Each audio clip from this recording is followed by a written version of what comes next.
Hello guys! Sunday ngayon, Sunday. November 11 or November 12 pala.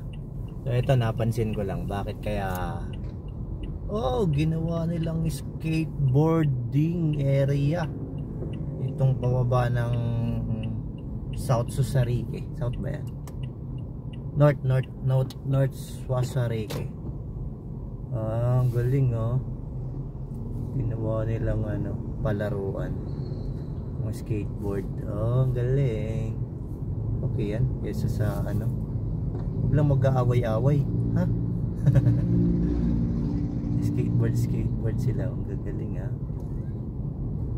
Tapos ito, tambayan ng mga taxi tsaka grab driver. Pahingahan nila yan. Yan, gilid ng Commonwealth after ng North Susarique.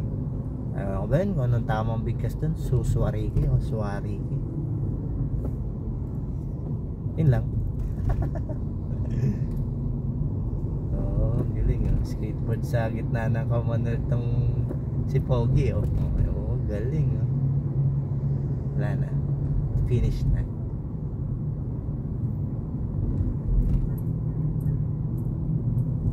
Yun lang for today's video. Babush. Kaka-online ko lang.